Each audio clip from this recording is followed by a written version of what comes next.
वो जीव को आकर्षित करते हैं और सच्चे मानव कर्म मानव धर्म की बात बताते हैं कि हमें आपको कैसे रहना है, संसार में रहना, लेकिन संसार से अलग। संसार काल माया का है और आपको उससे बच के रहना है और इसी में अपना काम बना के अपने घर चल पड़ना है। तो किसी के अधिकार में, किसी की हुकूमत में मनमानी तो नहीं हो सकती, लेकिन दयाल इतना पावर रखता है कि वो जीवों को काल के हवाले नहीं होते देता। कितनी भी काल कोशिश करे लेकिन उसके हवाले नहीं होने देता है। यही उनकी महिमा है। तो वो दोबारा काल नगरी में आने ही नहीं देते। अगर जीव उनकी बात मान ले, उनके वचनों पर चल पड़े और अपना एक निशाना, एक आधार बना ले, तो फिर यहाँ उसका कोई कुछ नहीं कर सकता। अभी आपका मन स्थिर नहीं है, कभी इधर कभी उधर कभी उधर, कभी संसार में भी कभी संसार। जब सत्संग सुनता तो कहा ठीक है, लेकिन इसके बाद फिर उसी काल बनाई व्यवस्था में चला जाता है, क्योंकि वो व्यवस्था सामने दिखाई देती और दयाल की व्यवस्था भी दिखाई नहीं देती है। तो ही सामने तुम्हारी, लेकिन दिखा क्योंकि आप दिखाने का प्रयास नहीं करते। जब प्रयास नहीं करते तभी भटकते हो, तभी तुम्हारा मन भटकता है। और ये सारा खेल या मन का, मन के हारे हार, मन के जीते जीत।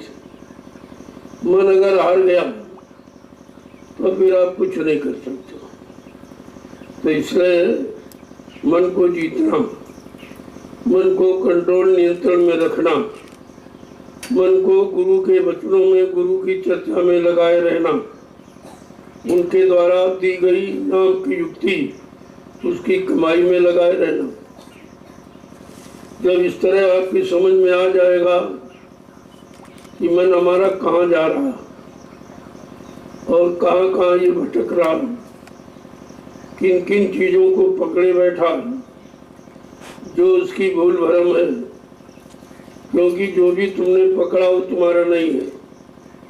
एक दिन वो सब छूट जाएगा, तब बाद में आपको अफसोस होता है कि समय निकल गया। तो काल की व्यवस्था में रहकर भी काल से अलग होना है। यही बुद्धिमानी, यही चतुराई है। और संत महापुरुष यही आपको सिखाते कि रहो यहाँ, लेकिन फंसने की बात मत करो, अपना काम निकालो और अलग बैठो। इतनी होशियारी साधक को होनी चाहिए कि उसकी व्यवस्था में रहकर भी हम उसकी व्यवस्था में फंसेंगे नहीं। और उसने ये फंसा के रखा कितने युगों से। ये आज की फंसाव पकड़ नहीं है, बहुत पुरानी। कितने सतयुग, त्रेता, द्वापर, कलयुग निकल गए, फंसे फंसे अभी तक नहीं निकल पाए। और जब निकालने वाला आया तो उसकी बात जल्दी समझ में नहीं आती। वो तो 24 घंटे उनको निकालने के ही चक्कर में लगे, किसी तरह निकल आओ निकल आओ निकल आओ। बहुत तुमने उसका ख्याल किया, ध्यान किया, बहुत उसकी हुकूमत को माना और मान करके मतलब फंसे पड़े हो, निकलने का अवसर आपको नहीं मिला। इसलिए जब उनके परमार्थी वचन, ये आध्यात्मिक चर्चा संत महापुरुष को जब सुनोगे तो धीरे धीरे धीरे धीरे तुम्हारे मन में बैराग पैदा हो कि हमें अब करना क्या चाहिए। अभी तक आपने निर्णय नहीं लिया कि हमें क्या करना चाहिए। जो मन करा रहा वही कर रहे हो, जहाँ मतलब चला जा रहा वहीं चले जा रहे हो। तो अभी तो मन की ही हुकूमत चल रही तुम्हारे ऊपर। तो जब संत महापुरुष कलयुग में आए तो उन्होंने इशारा करके बताया कि अभी तक आप काल की व्यवस्था में फंसे पड़े। अब जरा दयाल के वचनों को सुनो, जिनमें दया है, जिनमें रहम है, जिसमें प्रेम है, जिसमें आसक्ति खिंचाव सब है। लेकिन जैसे जैसे वचनों को आप सुनते रहोगे, अपने ऊपर लागू करते रहोगे, वो दया तुम्हारे पास आ जाए। दया तो सब पर हो रही, बिना दया के इधर कोई आ ही नहीं सकता था। काल ने इतनी पाबंदी लगा रखी है, इतनी मतलब यानी उसने चक्कर बना रखा है कि किसी को निकलने नहीं देता। और जब आपको निकाल के इधर ले आया गया, ये कम छोटी बड़ी बात है। जो लोग निकल ही नहीं पाए और तुम निकल कर इधर आ गए। अब धीरे धीरे इधर आए हो तो किधर की बात किया। जब भी बैठो चर्चा इधर की करो, चर्चा अपने सुधरने की, अपने बनने की, अपने घर जाने की करो, अब तो ठीक हो जाएगा। अगर यहीं फंसे रहे, यहीं की चर्चा, यहीं की मांग डिमांड करते रहे तो कभी नहीं निकल पाओगे। इसको करके तो आपने देख लिया कितना समय गुजर गया करते करते। क्या मिला आपको? कुछ नहीं समझ चला, क्योंकि आपने मिलने वाली बात समझी नहीं, मिलने वाले सिद्धांतों को आपने अपनाया नहीं। अब वो कमी तुम्हारी है। महापुरुष तो आपको सब तरफ से संभाल किए हुए, लेकिन तुम संभल कर कैसे रहोगे, इतना तो आपको करना ही पड़ेगा। क्योंकि अगर सब वो कर दे फिर तुम क्या करोगे? फिर तुम आलसी हो जाओगे और ज्यादा। इसलिए कराया तुम्हीं से जाएगा, एक निमिष मात्र बनाकर। कहते भाई निमिष मात्र तुम खड़े हो जाओ, काम हो जाएगा तुम्हारा। अब निमिष मात्र भी आप नहीं खड़ा होना चाहते, सब वही करें, सब वही करें, सब, फिर तुम क्या करोगे? तुमने कुछ सोचा है? अरे भाई कर्म प्रधान है तो कर्म तो कराया जाएगा। अब ये उसमें सरलता कर दी जाएगी, सुगमता, आसान हो जाएगा तो आप कर सकते हो। लेकिन माध्यम तो तुम ही हो, तुम्ही के, तुम्हारे द्वारा ही वो सब करा देंगे। आप देखते जाइए धीरे धीरे, कहीं सेवा है, कहीं भजन है, कहीं सत्संग है, कहीं और कोई बात अच्छी आ गई बताने की, तो ये सब काम तो तुम्ही से कराया जा रहा है। लेकिन उसमें दया शामिल है। उस दया से आपको करेंगे, लेकिन अहंकार नहीं है। अहंकार नहीं आएगा, आसक्ति नहीं आएगी, फसाव नहीं रहेगा। अब जैसे यहाँ आप सेवा करते हो, आपका कोई फसाव नहीं, कोई आसक्ति नहीं हो, करते तुम ही हो, कराया तुम से जा रहा, लेकिन फिर भी नहीं। और घर गृहस्थी परिवार में करते हो तो फंस जाते हो। वह मोह ममता घेर लेती, या आपको कोई मोह ममता है तो देखो कितना बड़ा काम हो रहा कि मोह ममता भी नहीं, यानी फंसने भी नहीं दिया जा रहा और आपसे कराया भी जा रहा। और करके लेकिन जो आपने पहले किया उसका भुगतान हो जाता। ऐसे संत महापुरुष अप्रत्यक्ष दया करते, जो दिखाई आपको नहीं देती है, लेकिन 24 घंटे उनकी दया के घेरे में आप रहते हो। जरा सा अलग हो जाओ तो फौरन काल घसीट लेगा। वो तो इंतजारी में बैठा ही, कब तुम दयाल के घेरे से अलग हो, मैं फट तुमको अपने में मिला लूँ। क्योंकि उसको चिंता है, अपने रात चलाने की चिंता तो सबको होती, अपने काम की चिंता सबको होती, तो काल को तो बहुत चिंता। जब से सद्गुरु दाता दयालु ने अपना चरण काल की नगरी में रखा, तब से उसको चिंता हो गई कि अभी ये आ गए तो निश्चित ही सूत्रों को, जीवात्माओं को जगा के ले जाएंगे, क्योंकि इनके पास युक्ति है और इनके पास शक्ति है। उस शक्ति, नाम की शक्ति के आगे कोई टिक ही नहीं सकता, किसी का बल नहीं चलेगा। इसलिए समर्थ सद्गुरु से ईश्वर भी डरता है, ब्रह्म भी डरता है, महाकाल भी डरता है, सब डरते। जितने मंडल मुकाम बीच के हैं वो सब डरते।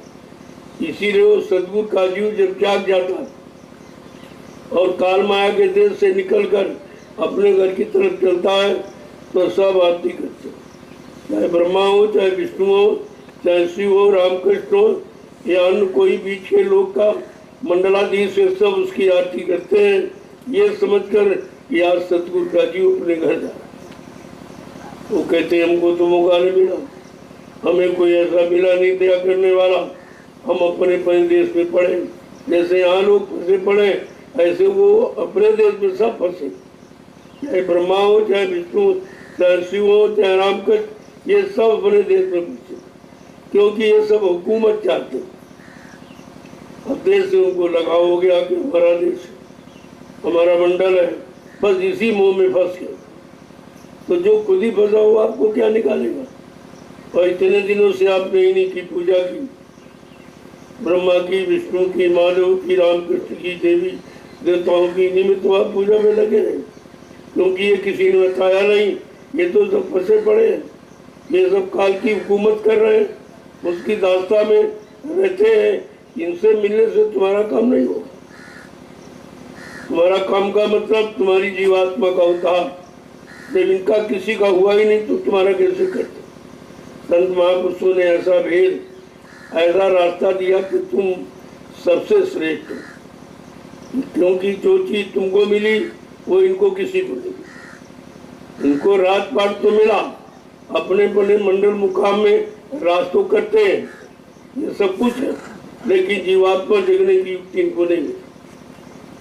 जो तुमको मिली वो इनको नहीं। इसीलिए कहा कलयुग बड़ा भाग्यशाली, नहीं भी कुछ कर रहा लेकिन मालिक तो मिला।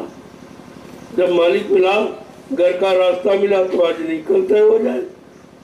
जब चलना बंद नहीं करोगे, एक दिन में तो मंजिल तय नहीं हो जाए, क्योंकि यहाँ से इस मृत लोक से सतलोक की दूरी बहुत है, उसको इतनी जल्दी आसान नहीं है। लेकिन अगर नाम को तुमने पकड़ लिया और नाम जहाज पर बैठ गए तो बहुत जल्दी पहुंच जाओगे। इसीलिए नाम बेड़ा लगाया, लेकिन क्या जरूरत थी। सबने जो पूजा पाठ सिखाया ऐसे ही महापुरुष भी सिखा देते, लेकिन नहीं, उससे जीव जाता नहीं। अच्छे कर्म करके अच्छा लाभ प्राप्त करता है, यहाँ सुख शांति प्राप्त करता है, भोग मिल जाते, राजपाट धन दौलत सब मिल जाता है, लेकिन मालिक नहीं मिलता है। मालिक मिलने का रास्ता इनके किसी के पास नहीं, न ब्रह्मा न विष्णु न सत्य कोई नहीं। अब बेचारे जीव जानते ही नहीं है, और जब उनको जलाया जा रहा तो इतनी पुरानी पकड़ उनकी है कि उसको छोड़ ही नहीं पा रहे। यद्यप वो मिलते भी नहीं, न कभी मिले। जिनको पकड़ा, जिनकी पूजा कर रहे हैं, वो कभी मिले नहीं, दिखाई भी नहीं दिए कि है कि नहीं भी है और कैसे। फिर भी पकड़े जकड़े पड़े, उसी में जकड़े हैं जड़ता की ममता में। अब धीरे धीरे धीरे धीरे इनको जड़ता का ज्ञान कराया जाए, और जड़ता से क्या मिलता है ये भी बताया जाए, तब जड़ता से इनको विरक्ति होती, तब उसे छोड़ पाते। और जैसे तुमने जड़ता की ममता छोड़ी, अलग हुए, तो फट से दयाल की तरफ चले जाओ, फिर वहाँ से आप निकल नहीं सकते। उन्होंने पकड़ लिया, फिर वो छोड़ते थे। जितनी भी कोशिश करे जीव, उसे जीव तो घबराता फड़फड़ाता है, क्योंकि वहाँ मिलता नहीं कुछ, मिलने वाली चीज दिखाई नहीं दे रही, और जो मिल रहा था वो भी मतलब यानी छूट जा रहा, तो उसे बेचैनी होती। कहते अरे भाई यही ठीक थे, यहाँ तो ये मिल रहा है, खाना मिल रहा, कपड़े मिल रहे, ये मिल रहा, वो मिल रहा, इसी में, और इधर तो कुछ नहीं मिल रहा। यही मिलना तो तुम्हारे फंसाव की जड़ है। ये मिलता नहीं है, तुमको अपने में मिलाता, अपने में फंसाता, निकलने नहीं देता। बड़ी गहराई गंभीरता के साथ जब वचनों पर विचार करोगे, तब आपको पता चलेगा ये वचन तुमको सब तरफ से बचाने और सब तरफ से निकालने का काम करेंगे, और निकाल करके तुमको पाक साफ निर्मल पवित्र बनाकर उधर तरफ पहुंचा देंगे। अब इस काम में देर है, वो देर हमारे आप की तरफ से, कि हम आप अभी समझ नहीं पाए, अभी हम पहचान नहीं पाए, अभी हम मान्यता नहीं दे पाए कि नहीं नहीं यही हमारा काम है, इसके अलावा हमारा दूसरा कोई काम नहीं। और अभी तक जो काम करते रहे उन्होंने साथ दिया नहीं, तो धीरे धीरे बात समझ में आ जाती। अगर लगा रहेगा तो एक न एक दिन पहुंच जाएगा। लगाव आपका कम नहीं होगा। बात कोई माला पकड़ने की, कान बंद करने की नहीं, वो तो मन को मोड़ने की क्रिया है। कि कैसे मोड़ोगे? तो कहा तुमने जो कान से सुना तुम्हारा मन उसी को पकड़े बैठा है, इसलिए कान बंद कर दो। तुमने आंखों से देखा अच्छा बुरा, उसी को तुम्हारा मन पकड़े बैठा, इसलिए साधना में आंख कान सब बंद करा दिए। इनको बंद करो। बंद करने का मतलब कि जो कुछ अभी तक सुना अब वो नहीं सुने, जो तू देखा अब वो नहीं देखे, क्योंकि सुनना देखना यही फसाव का कारण है और यही दोनों द्वार हैं जिससे तुम्हारा मन फंसा। इसलिए साधना में संत महापुरुषों ने कहा अरे भाई आंख को कान को बंद करो। जब बंद कर लोगे उधर देखना सुनना बंद हो जाएगा तो फिर ये मुड़ने की कोशिश करेगी, क्योंकि इसकी आदत देखने सुनने की है। तो बजाय देखने सुनने की वो के इस तरफ उसको देखना सुनना, इस तरफ आपको नाम बता दिया और रूप बता दिया और स्थान बता दिया। इसी में तुम यहाँ फंसे हो, संसार में, नाप में, रूप में, इन्हीं आवाजों में तो आप फंसे पड़े हो। तो जब निकालने वाला इस तरफ से तुमको निकालेगा तभी उधर ले जाएगा, और इधर हम निकल नहीं पा रहे हैं क्योंकि हमारी आसक्ति हो गई, लगाव हो गया, प्रेम हो गया, मतलब जुड़ा है तो जुटा लेकिन हो गया उससे। अब धीरे धीरे धीरे इस सामान को कैसे समेटे और समेट करके हम कैसे इसको छोड़ के अपने घर की तरफ तैयारी करें। देर तो इधर है, उधर कोई देर, उधर तो सब मसाला बना बनाया। आधा मैंने पूरा मसाला तैयार कर लिया तुम्हारा, और जिस दिन तुम इधर तरफ मुड़ जाओगे और तुमको ये सौंप दूंगा, अपना ले जाओ। जो देने आया है वो फेंक थोड़ी देगा, वो दोबारा लौटा के नहीं ले जाएगा। जो देने आया दे के जाएगा। अब लेकिन हमें आपको वो लेने के लिए अभी हम काबिल नहीं हो पाए, योग्य नहीं हो पाए, लेने के लिए हम तैयार नहीं अभी तक हो पाए। तो तैयारी आपको क्या करनी है?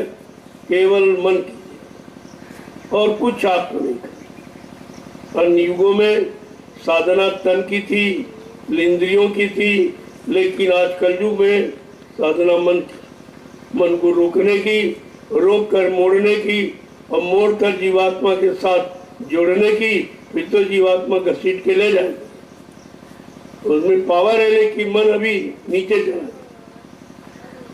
वो यहाँ बैठी है और मन नीचे लगा चला गया इंद्रिय घाटों में। अब वो भोगों में मस्त है, वहाँ भोगों का गंदा क्षणिक रस ले रहा। अब उसे मालूम नहीं है कि विषय आनंद यानी विष है, ये विष का आनंद अमृत का नहीं।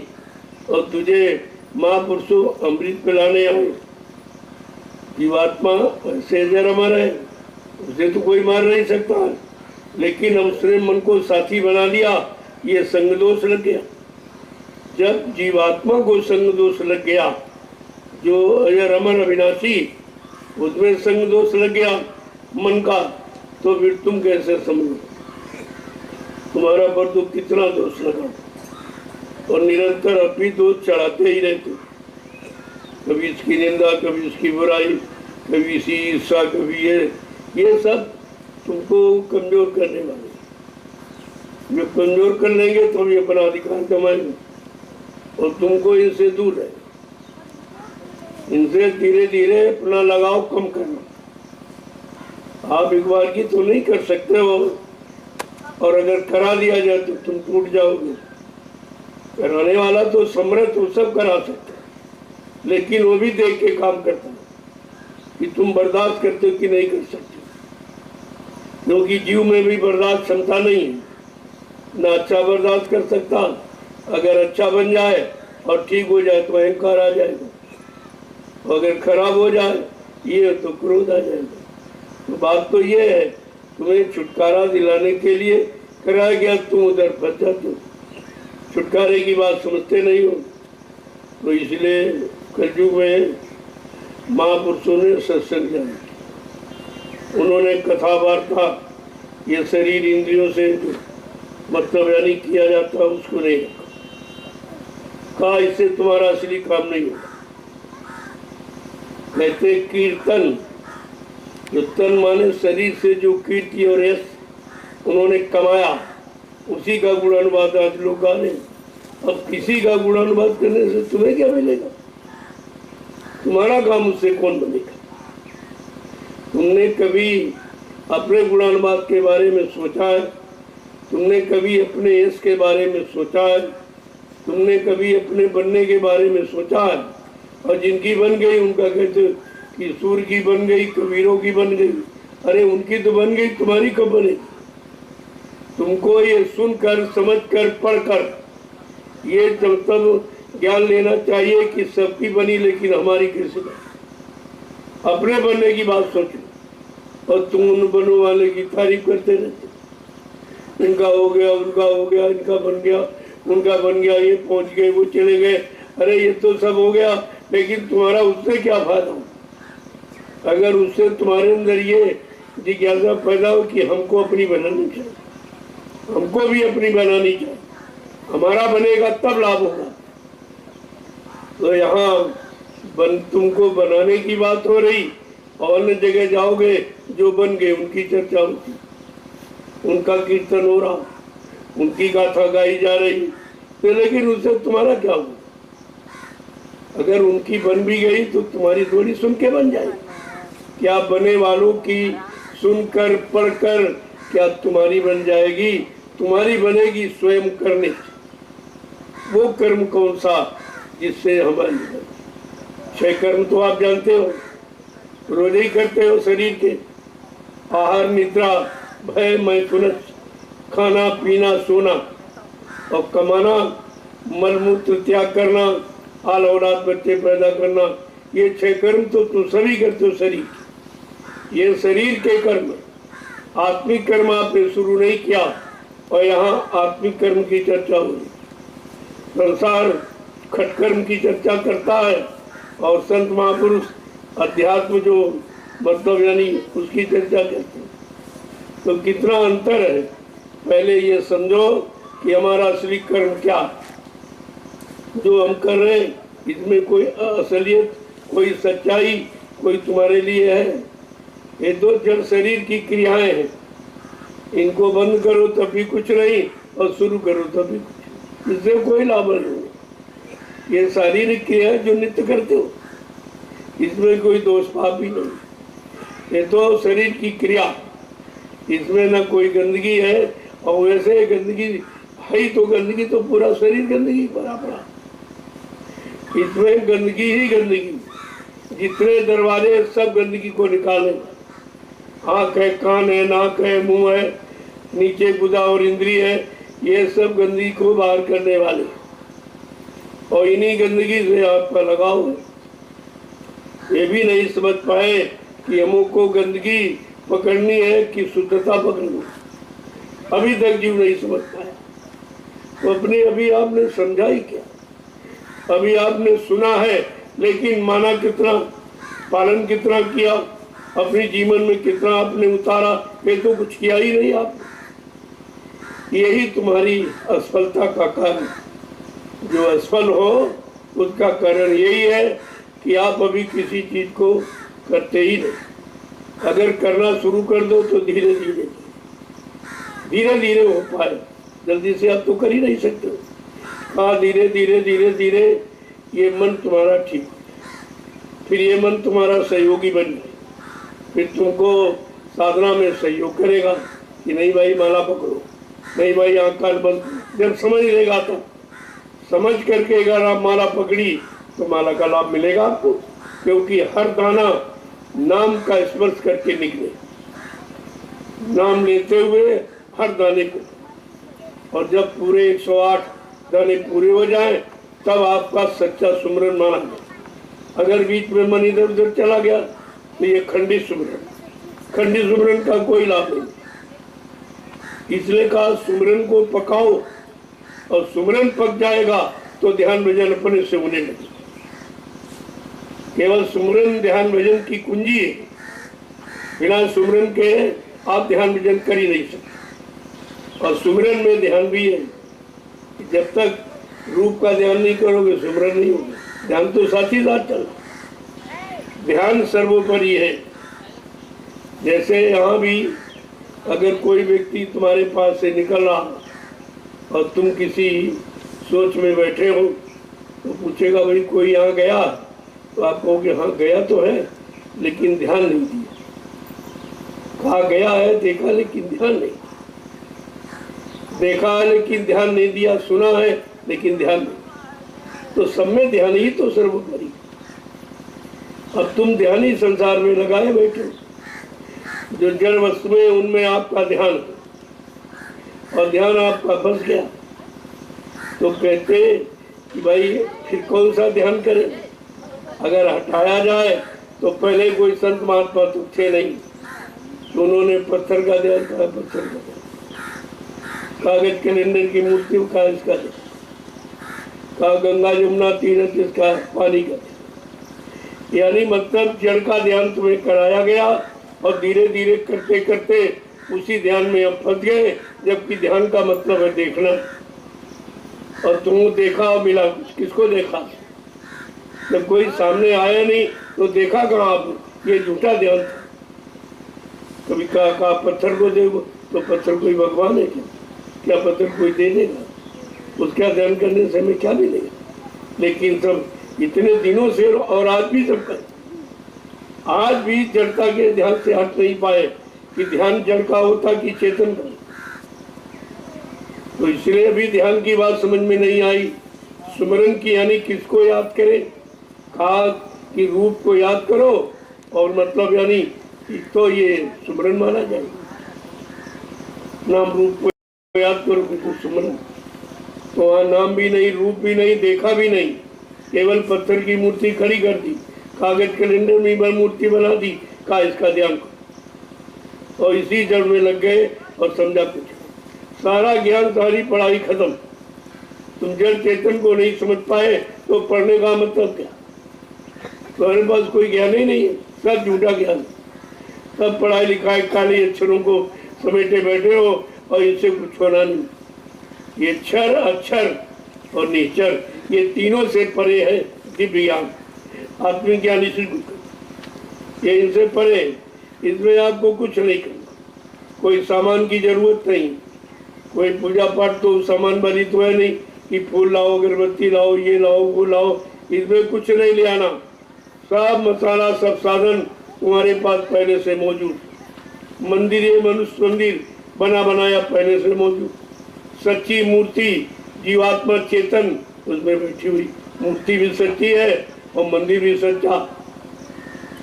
और जब मूर्ति सच्ची है तो आपको सब कुछ दे देगी। उसी मूर्ति का तो खेल है। जैसे अगर मंदिर में मूर्ति ना हो तो कोई नहीं जाए, चाहे करोड़ों रुपए का मंदिर बना दो, अगर मूर्ति नहीं तो कोई नहीं। तो मंदिर की महिमा कहाँ? महिमा तो मूर्ति। इसी तरह ये मनुष्य शरीर, इसकी महिमा नहीं है, इसमें जो चेतन मूर्ति जीवात्मा बैठी परमात्मा, महत्व इसलिए इसका महत्व है और इसलिए ये काम कर सकता। वैसे जितने शरीर बनाए, यानी मतलब 83,09,99 जो एनिया बनाई है, उनमें सबसे श्रेष्ठ मानव ये मिलाकर 84 माना जाता। एक है ये सर्वश्रेष्ठ 83,09,99 ये योनिया भजन नहीं करते, ये आत्मा का कल्याण नहीं करते। खाएंगे, पिएंगे, रहेंगे, बाल बच्चे पैदा करेंगे, सब करेंगे, लेकिन वो जीवात्मा परमात्मा से नहीं मिल सकती, ये उसको अधिकार नहीं। कहा ऐसा क्यों है? कहा उसमें पांचों तत्व नहीं मौजूद, कोई 2 तत्व, कोई 3 तत्व, कोई 4 तत्व, कोई 1 तत्व का। लेकिन मानव शरीर आपका पांचों तत्वों से भरपूर, इसलिए इसको पंचभौतिक शरीर का। चित जल पावक गंगन समीरा और पंच तत्व या रचित शरीर, जल, पृथ्वी, अग्नि, वायु, आकाश, इन 5 मसालों को मिलाकर और विचित्र कारीगरी से ये परमात्मा ने स्वतः अपने से ये रचना की। इस शरीर को परमात्मा ने बनाया, किसके लिए? अपनी जीवात्मा को रहने के, अपनी जीवात्मा के रहने का मकान उसने बनाया। और तुम मकान को गंदा कर तो यही सजा है। अगर ये समझ जाओ कि मानव तन मिल गया, अगर इसको गंदा न करे किसी तरह से मन बुद्धि चित्त से भी गंदा न करे, कर्मों से भी गंदा न करे, तो ये तो प्रभु प्राप्ति के लिए मिला। लेकिन अब तुम गंदगी भरते रहते हो, गंदगी भरते भरते आपने इसको गंदा कर दिया। जब गंदा कर दिया उसी की ये सजा मिलती। क्या कैसे कैसे गंदा किया, किन किन कर्मों से गंदा किया, तो इसीलिए उसी कर्मानुसार उन्हीं योनियों में शरीरों में आपको भेज दिया कि जाओ भाई तुमने ये कर्म किया है और इस कर्म का भोग इस शरीर में। तब उसने ये बनाए, इसने तुम्हारे कर्मों को की सजा परिणाम देने के लिए ये 83,99,999 योनियां बनाई। देखो कितना बड़ा खेल है। इस खेल को आप कैसे समझ सकते हैं, एक दिन में कैसे समझ लोगे? 83,999 योनियों में आप गए हो, तमाम तरह के कर्म करके आए हो, तो कितना ढेर होगा। अब वो ढेर को तुम चाहते हो कि एक ही बार में खत्म हो जाए, तो कैसे करो? हाँ, संत महापुरुषों ने कहा खत्म हो सकता। जैसे उदाहरण के लिए तुम कितना भारी फूस का ढेर जमा करो, तो एक चिंगारी डाल दो और हवा का सहयोग मिल जाए तो ये सब स्वाह हो जाए, सब जल के राख हो जाए, कितना भारी। ऐसे ये कर्मों का ढेर जो हमने आपने जमा किया, ये और किसी ने नहीं, खुद करके हमने आपने जमा किया। अब उस ढेर में ये चिंगारी कौन डालेगा? अगर चिंगारी डालना मालूम है या चिंगारी उसके पास है तो ये क्षण मात्र में खत्म, वैसे तो कभी नहीं खत्म होगा। लेकिन जिसके बाद नाम की चिंगारी, योग अग्नि तब प्रकट कर कर्म शुभाशुभ जारी, और बुद्धि सिरावे ज्ञान ग्रथ ममता मल चर्चा। तो स्वामी महाराज ने इस पर लिख दिया कि जिसके पास नाम की चिंगारी है, जिसने नाम को जगा लिया, सिद्ध कर लिया, वो महापुरुष तुम्हारे अनंतों जन्मों के ढेर कर्मों के ढेर को क्षण मात्र में जला सकता। ये उसमें ताकत है नाम की चिंगारी। तो आपको तो ऐसा नाम मिला है, अब नाम का विश्वास होना चाहिए और नाम की कमाई करना चाहिए। चलते फिरते उठते जागते इसमें कोई आपको ही नहीं कि हम नहाए नहीं है, हम फूल नहीं ले आए, हम अगरबत्ती कैसे पूजा करेंगे, पूजा झंझट वाली। इसमें ना कुछ ले आना है ना कुछ खर्च करना है, तुम्हारे पास सब कुछ मौजूद है, उसी को पाक साफ निर्मल पवित्र रखना। ले आना नहीं है, जो मिला उसको शुद्ध पाक साफ पवित्र रखो, काम हो जाए। ये तो बहुत ही सरल है। अब जब तुम्हें मालूम नहीं है, जब काम करने वाला मिल गया तो तुम्हें कहाँ करना, तुमने कभी किया जो कर लोगे, करने वाला खुद करेगा। अगर निमिष मात्र तुमको खड़ा न करे तो तुम और बिगड़ जाओगे। वैसे भी खराब हो, अशुद्ध हो, गंदे हो, लेकिन अगर कुछ न कराया जाए तो और तुम गंदगी ला दो। इसलिए तुमको परमार्थी सेवा में लगाया जाए। एक यही ऐसी सेवा है जिसके द्वारा पाप कर्मों को मिटाया जा सकता है, और कोई सेवा नहीं। तुमने लाखों रुपए दान दे दिए, लाखों रुपए, लेकिन कोई लाभ नहीं, क्योंकि जहाँ जो दान दिया है, पहली बात ये देने वाला धन शुद्ध है कि नहीं, इधर उधर की नंबर 2 की कमाई की झूठ बोलकर कहते दान कर दो, तो उसका कोई लाभ नहीं, उसका कोई लाभ नहीं। जो खा लेगा वो भी हिस्सेदार बन जाए। इतने महापुरुषों ने ये दान प्रक्रिया को बंद कर दिया। कहा तुम जब जानते नहीं हो तो किसको दे रहे?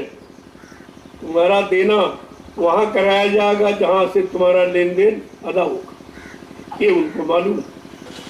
वो तो तुम्हारे सब पिछले जन्मों को जानते, कहाँ कहाँ किससे लिया, खा लिया, कर दिया, दिया नहीं, अदा नहीं किया, उन्हें सब मालूम है। तभी तो आपकी अदायगी कराई जा रही। कार्यक्रमों में कितने प्रांतों के लोग आ जाते हैं, ये सब वही आते हैं जिनको बुलाया जाता है, जिनसे आपका लेन देन कराना है वही आते, दूसरे नहीं आएंगे। तो एक ही जगह एक स्थान पर 2 ही 4 दिन में अगर कितने जन्मों का कर्म कर जा अदा हो जाए, क्या इससे सत्ता और कोई है? और ये काम कोई नहीं करता। ये किसी की बस की बात नहीं है और न किसी ने किया। किसी जीव के साथ ये दया किसी ने नहीं की, कर्मदा की।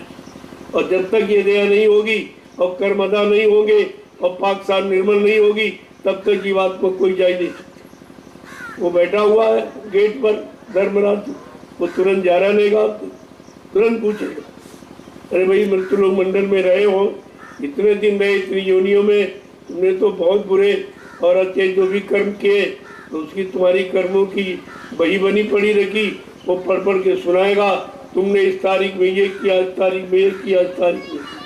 वहाँ आप झूठ नहीं बोल सकते, उसके आगे आप झूठ नहीं बोल सकते।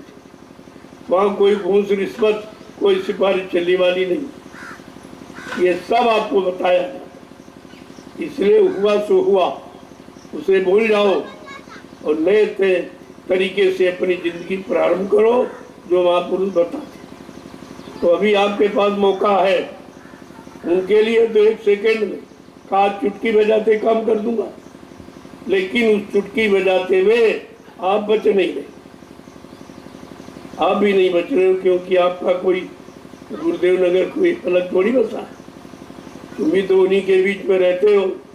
अगर कुछ कर दिया जाए तो तुम भी नहीं बचोगे, इसलिए तुम्हें बचाना है और उनको सिखाना है। ये दोनों काम करने इसलिए दे रहे, क्योंकि जो बचाने के लिए आया है उसके अंदर कोई मतलब भेदभाव नहीं, वो पापी आपी को गर्मी नहीं देखता। अगर आ गया शरण में तो ठीक है, और इसी काम के लिए जो आया है वो ये चीज देखता नहीं। जैसे धोबी अगर गंदगी से परहेज करेगा तो कपड़ा साफ नहीं कर सकता, और गंदगी को हटाता तभी उसकी प्रशंसा, अरे भाई बहुत अच्छा, कोई नहीं साफ कर पाया तो उसने साफ, प्रशंसा भी तभी, महिमा तभी है।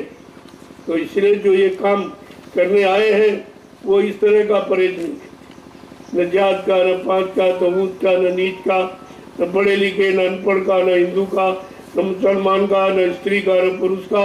उनके दिमाग में कुछ, उनके दिमाग में सिर्फ एक चेतन जीवात्मा, और वो स्त्री है। जीवात्मा तो स्त्रीलिंग है, वैसे तो सब स्त्रियां ही हैं, केवल पुरुष एक है, सत्पुरुष, बाकी सब।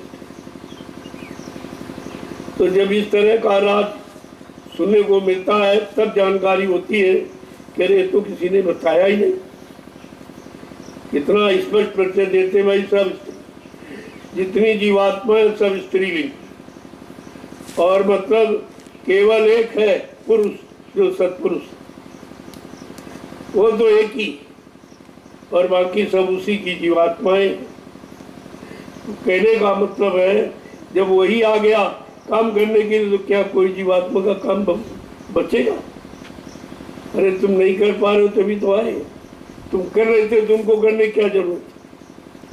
जो नहीं कर पा रहे, नहीं हो रहा, उन्हीं के लिए, उन्हीं का काम सब, लेकिन राय लगे रहोगे तब इधर उधर हो गए तो भटक गया। अभी तो भटक तेजी से चालू है, कहीं जा रहा, कोई कहीं जा रहा, कोई कहीं जा रहा।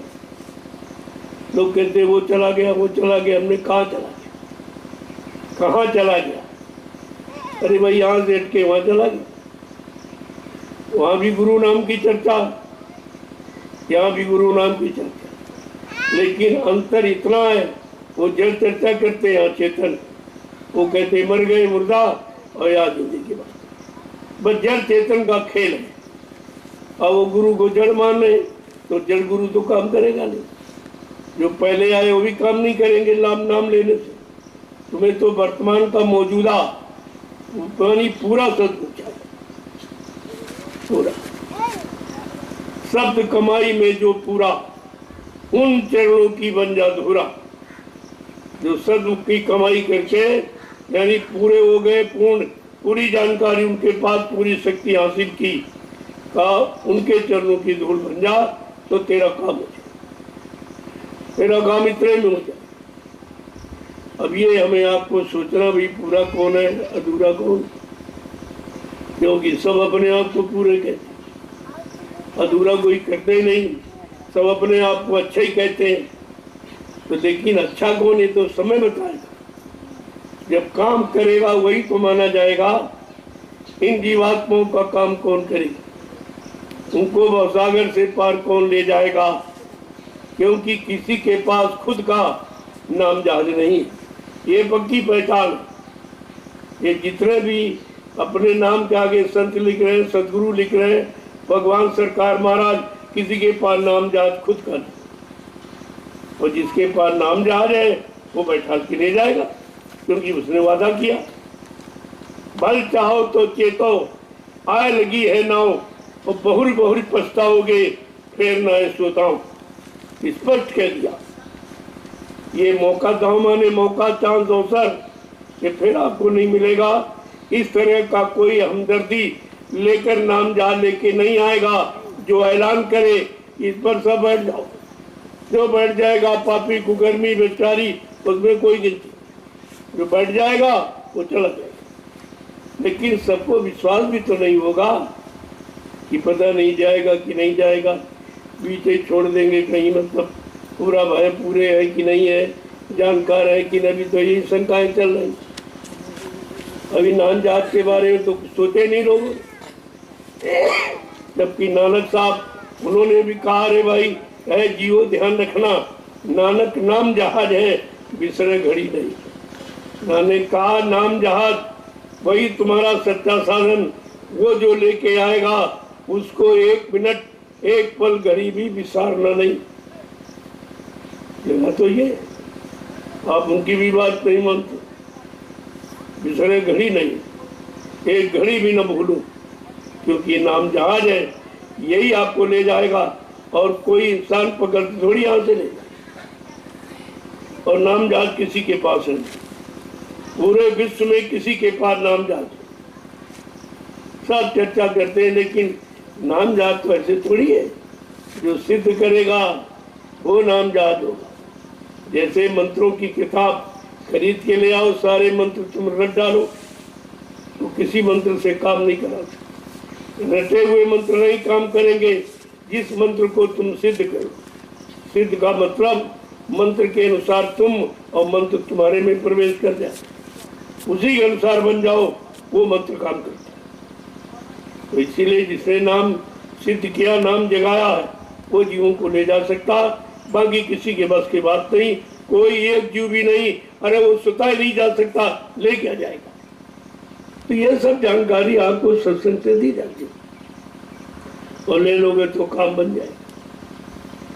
तुम्हें कुछ नहीं करना है। भजना यानी भजना माने मिलना। जैसे रस्सी नहीं, 3 रस्सी बांध देते हो मोटी बन जाती है ऐसी, तो तीन है रस्सियां भी 3। इधर भी देखो, जड़ में भी 3 रस्सी बना दो, मोटी हो जाती। ऐसे चेतन में सुमरन ध्यान भजन 3 रस्सियां मिला दो तो बहुत मोटी शक्ति बन जाए। मोटी का मतलब शक्ति होना। तो आपको जो दिया गया वो सब मिलता जुलता, ताकि समझने में कोई कठिनाई ना हो। इधर तो ये तुम कर ही रहे हो इधर, और इधर से मिलता जुलता उधर बना दिया जाए तो इधर से उधर चल पड़ोगे। जाने में आपको परेशानी, दिक्कत, समझने में भी दिक्कत नहीं होगी। तो ये सब जानकारी आपको रखनी चाहिए। अब आपको केवल भजना माने अभ्यास कहते नहीं, हमको ये काम बन गया, यानी हमारे अभ्यास में आ गया। अभ्यास का नाम भजन। और अभ्यास क्या है? सुमरन ध्यान 3, चौथा नहीं कुछ। इतनी सरल पूजा कुछ नहीं करना। नाम लेना, रूप को याद करना। नाम कहीं से ले आना नहीं, रूप कहीं से ले आना नहीं, वो सब तुमको पहले से बता दिया गया कि पहले का ये नाम ये रूप है आवाज, और दूसरे का ये नाम रूप है आवाज, और तीसरे का ये, चौथे और पांचों का ये। अब ध्यान तो तुमको सबका कराया जा रहा, लेकिन तुम किस ध्यान में तुम्हें भजना है, किस ध्यान में तुम्हें मिलना है, वो जानकारी दे। कहते ये सब ध्यान तो करोगे, इससे काम नहीं होगा। काम किससे होगा? गुरु का ध्यान कर प्यारे, बिना इसके नहीं छूटना। जो लेने आया है उसका ध्यान करो। ये तो बीच की मंजिलें हैं, रास्ते हैं, ये स्टेशनें हैं बीच की। उस सत्य लोग जैसे स्थान पर पहुंचने के लिए ये 4 मंजिलें हैं। इन मंजिलों से आपका कोई मतलब नहीं है, लेकिन अगर भूल जाओगे तो यही नहीं पता है अभी कितनी दूरी रह गई। तो स्टेशनों से जानकारी होती है, एक स्टेशन निकल गई, अब दूसरी निकल गई, तीसरी, अब चौथी कल अब आ जाएगी। अब हमारी स्टेशनें वो भी थी, लेकिन अगर स्टेशन समझ कर कोई वहाँ उतर गया तो कहाँ पहुँचेगा। अगर स्टेशन समझ के उतर गया तो फिर भटक जाए। तुम्हारी स्टेशन कौन, तुम्हें कहाँ पहुँचना, ये सब महापुरुषों ने आपको बता के पहले से रखा। इतना सहज कर दिया, इसमें पढ़ाई लिखाई का कोई, पढ़ाई लिखाई का विषय नहीं है, इसमें कोई पढ़ाई लिखाई नहीं। संत महापुरुषों ने कहा रे भाई, कोई पढ़ा लिखा विद्वान के अहंकार में आया तो पढ़ा लिखा बह जाता है और बिना पढ़ा पड़ जाता है, क्योंकि उसके अंदर कोई गंदगी नहीं है और तुमने तमाम किताबें का बोझा लादे गधे की तरह घूम रहे हो, मिलने वाला कुछ नहीं। और भाई गधे पर चारों वेद लाद दो तो क्या कोई गधे को विद्वान कहेगा। इस बातें आपको समझनी चाहिए। ऐसे सब लादे घूम रहे हैं दिमाग पर और उससे कुछ होने वाला नहीं, और मन और सशंकित हो जाता कि हमने ये पढ़ा, हमने ये पढ़ा, हमने वो पढ़ा। अरे तू सबने सब कुछ तूने पढ़ा, लेकिन काम तेरा तो हुआ नहीं। तो किसके लिए पढ़ा? तो काम के लिए। ये पढ़ाई लिखाई भी तो सब इस संसार में फंसने फंसाने की और केवल उदर पूर्ति की, यानी पेट भरने के लिए सब, चाहे नौकरी हो, चाहे व्यापार हो, चाहे दुकान हो, चाहे खेती, कोई भी, ये सब पेट भरने की कला पर। इसमें कोई कला यानी कोई सिद्धांत ऐसा नहीं जो तुम्हारी जीवात्मा का भला करे। सोच समझ के रहना है, लेकिन फंसना नहीं। संसार में रहना है, लेकिन संसार तुम्हारे अंदर नहीं जाना चाहिए। जैसे नाव बगैर पानी के नहीं चल सकती, ये निश्चित है, लेकिन अगर पानी नाव में चला जाए तो डुबो देगा। इसी तरह संसार समाज परिवार से आपका काम चलता है, लेकिन अगर ये सब तुम्हारे अंदर घुस गए तो तुम्हें फिर डुबा देंगे, फिर तुम निकल नहीं पाओगे। तो चालाकी होशियारी इतनी कर लो कि अपना काम निकालो, अपने घर की तैयारी करो। जब समझ गए हो, जान गए हो, आपको सब कुछ तैयारी करा दी गई, तो फिर देर क्यों करते हो? तो समय दो, और तुमसे केवल समय मांगा गया। समय तो वैसे भी तुम कहीं न कहीं खर्चे ही करते हो, रोक कहाँ सकते हो। ये 24 घंटे जो गिनती के मिले, ये आप रोक नहीं सकते हो, तो रोज निकल, रोज जा रहे। अब तुम ये सोचो, ये समय और जो दिन जा रहे, इसमें हमारा कुछ बन रहा कि बिगड़ रहा, ये आपको सोचना। नहीं, दिन चले जाएंगे, दिन जाने का मतलब जीवन जा रहा। ये दिन की गिनती महीनों की, वर्षों की, ये जीवन जाने की, और जीवन चला गया फिर आपको मिलेगा नहीं है, क्योंकि आप वो कर्म करते ही नहीं हो कि दोबारा मानव शरीर मिल जाए। मानव शरीर पाने वाले भी कर्म जीव नहीं कर रहा, तो घर जाने की बात तो छोड़ दीजिए, वो तो भी हो ही नहीं है। सब पशुओं वाले कम, हम ही खा लें, हम ही पहन लें, और हमें मिल जाए, इनका मिल जाए, उनका मिल जाए, और सबका मिल जाए। ये क्या है? ये पशु जीवन है, और इसी में सब लगे हुए। तो तुम तो पशु योनि की तैयारी कर रहे। कहने का मतलब जितने जीव है मनुष्य को छोड़कर 24 घंटे जब खाने के चक्कर में सब घूमते, सब खाने के चक्कर, उनके पास दूसरा कोई काम नहीं है खाने के सिवा। और तुम भी अगर खाने में जीवन बता दोगे तो तुम्हारे में उनमें अंतर क्या है? तुम भी वही काम कर रहे हो। इसलिए खाना खाना है तो किसी काम को करने के लिए, खाना खाना है तो किसी सेवा के द्वारा उस खाना के कर्म को अदा करना है। ये सब ध्यान में रखिए, धीरे धीरे जीवन बन जाएगा। बनना कोई कठिन नहीं, कठिन तो ये है कि तुम्हारा मन तैयार नहीं हो रहा। उस मन को तैयार करो, उसको मनाओ, उससे कहो अगर तुम अब की बात चूक गए तो फिर 84 जाओ। इसलिए चूको मत, जो जो किया है वो जान गए हो, उससे मिला कुछ नहीं, तो बार बार उसी काम को क्यों करते हो भाई? जिससे कुछ नहीं मिला और उसी को बार बार करते हो, रोज करते हो, बंदे नहीं करना सीख पाते हो। ये सब जानकारी आपको बगैर सत्संग के नहीं होगी, और बगैर मौजूदा सदगुरु के वचनों, पुराने लिखे पढ़ मिल जाओ, उससे भी काम नहीं होगा। तुमको तो समय का गुरु चाहिए और समय का ज्ञान चाहिए जो तुम कर सको। अगर बता दिया तो बस्या करो, किसी के बस की नहीं। जाओ बैराग करो, उनके बस का नहीं। तो जो तुम्हारे बस का नहीं है उसको करोगे, उससे मिलेगा क्या? तो संत महापुरुषों ने खोल करके कह दिया है, कलजू केजू तुम्हें क्या करना, यही कलिकाल न साधन दूजा, मन कर्म वचन गुरु पर। इस कलजू में कोई साधना, कोई पूजा पाठ नहीं काम आएगा। केवल मनसा वाचा कर्मणा गुरु को समझो, गुरु को जानो, उनके वचनों को पकड़ो, वो तुम्हारा काम करेंगे। इसलिए उन्होंने कहा कि मतलब कलयुग योग यज्ञ नहीं जाना, कितना साफ है कि कलयुग में योग जब तब हवन पूजा पाठ कुछ नहीं, इसका कोई लाभ नहीं मिलेगा। कलयुग योग यज्ञ नहीं, पूजा और नाम आधार हो, केवल नाम का आधार है, दूसरा कोई है नहीं। तो ये सब जानकारी, और अंत में कह दिया कि शायद तुम कहीं भूल भ्रम में हो, तो कहा कलयुग केवल नाम। अब ये स्पष्ट कर दिया, कलयुग में जो केवल माने अकेला नाम आएगा, वो तुम्हारा काम करे। आज तक जितने नाम आए आप जानकारी जिनके लिए, वो सब अकेले नहीं आए, सहायक शक्तियों के साथ में। जैसे ब्रह्मा सावित्री के साथ, विष्णु लक्ष्मी के साथ, शंकर पार्वती के साथ, राम सीता के साथ, कृष्ण राधा के साथ, और देवता देवियों के साथ, सब सहायक शक्ति, अकेला कोई नहीं है। तो गोस्वामी महाराज ने यही सिद्ध किया कि उन नामों से नहीं होगा। कोटि नाम संसार में तासे मुक्ति न हो। ये करोड़ों नाम जो प्रचलित है, ये मुक्ति दिलाने वाले नहीं है। इनका काम मुक्ति दिलाना नहीं, इनका काम संसार में काम करना और संसार में फंसना और रहना, और झूठा मान सम्मान अधिकार या तुमको दे दिया जाए तो तुम फंस जाओगे।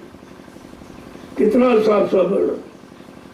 जय गुरुदेव अकेला न हो, आगे जय पीछे देव तो लगा दिया गया, बीच में गुरु ही बैठा है। बीच में गुरु बैठा, आगे जय पीछे देव लगा। बस इसी में लोग शंका में आगे भी जय गुरुदेव नाम कहां से आ गया।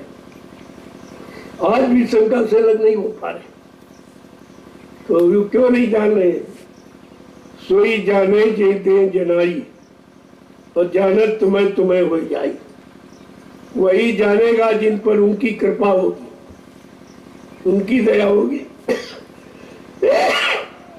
उनकी दया से जान सकता, वैसे नहीं। ये पढ़ लिख के आप नहीं जान सकते, तो कुछ भी और भ्रमित हो जाओगे। क्योंकि जो लिखा पढ़ा है ये लोगों ने अपनी दुनियावी बुद्धि से लिखा, क्यों जिन्होंने लिखा उन्होंने भी देखा नहीं। जब उनका देखा हाल नहीं तो झूठा ही तो लिखा था। अरे भाई, किसी को देखा नहीं और उसको सुना नहीं, तो उसकी आवाज, उसका रूप हम कैसे बताएंगे? तो झूठ है सब, अनुमानित शब्द है, अनुमान लगाते, आइडिया जिससे करते, इससे बता रहे। बाकी ये है, जब तक जीवात्मा जगेगी नहीं और देवलोक पहुंचेगी नहीं, कोई देवी देवता का शकल नहीं बता सकता। वहां जब देखेगी तब, जब अपनी आत्मा की दिव्य दृष्टि से जब वहां दर्शन करेगी, 33 करोड़ देवी देवता, 9 करोड़ दुर्गा, 10 करोड़ शंभु आज भी विराजमान है। वो कहीं चले नहीं गए, लेकिन उनसे मिलने की युक्ति देने वाला कोई संत महापुरुष चाहिए। जब वो मिल जाएंगे, युक्ति दे देंगे। उस नाम की भक्ति ही युक्ति है, और उसमें ये शक्ति वो मिला देगी। तब आप हर लोक में तुम्हारी जीवात्मा जाकर ब्रह्मा का दर्शन, विष्णु का, शंकर का और रामकृष्ण सब का दर्शन करें। वो होगा असली दीदार, अभी तो सब नकली, अनुमानित, एक आइडिया, एक विचार, कल्पना, ये तो कल्पना मात्र सत्य, ये उनके असली स्वरूप नहीं है। ये तो बना दिया भाई, देख लो देख लो देख लो, कि जब नकली ऐसे इतने अच्छे लगते तो असली कितना अच्छा होगा। उस असलियत को पाने के लिए ये नकल यहाँ बना दी गई, कोई पत्थर की, कोई कागज की, ये सब नकल है, असल नहीं में। असल तो जब मिलेगा जो संत महापुरुष जिन्होंने नाम की युक्ति जिनके पास, वो युक्ति जब मिल जाएगी, उस युक्ति से जीवात्मा जगेगी और सब लोगों का भ्रमण करके अपने घर पहुंचेगी। वो आपको सब कुछ बताएगा, सारे लोगों में जाएगी, सारे लोगों का दर्शन दीदार अनुभव करेगी, वो बताएगी आप। तो इसलिए संत महापुरुष इसीलिए आए कि चलो इनको सारे मंडलों की जानकारी दी, ताकि वहां जाने में कोई डर न लगे। भाई अचानक कोई चीज मिल जाए तो आपको डर लगेगा, तो डर न लगे, भयभीत आप न हो, तो वो तो सब पहले ही बता दिया गया। वो उनका ऐसा रूप है, उनका ऐसा लोक है, उनकी ऐसी आवाज है, उनका ऐसा स्वरूप है, ये सब बता दिया। जब वहां पहुंचोगे देखोगे तब कहा ठीक, ये गुरु जी ने बताया था। ऐसे आपको डर में खत्म हो जाए और धीरे धीरे धीरे आप लोगों का सैर करते और सबको देखते समझते आप निकल जाओगे। यहाँ तुम नकली प्रणाम करते हो, कोई पत्थर में झुका पड़ा, कोई कैलेंडर में झुका पड़ा, कोई पानी में, कोई तीरथ में, कोई मुहूर्त में, जबकि यहाँ कुछ नहीं।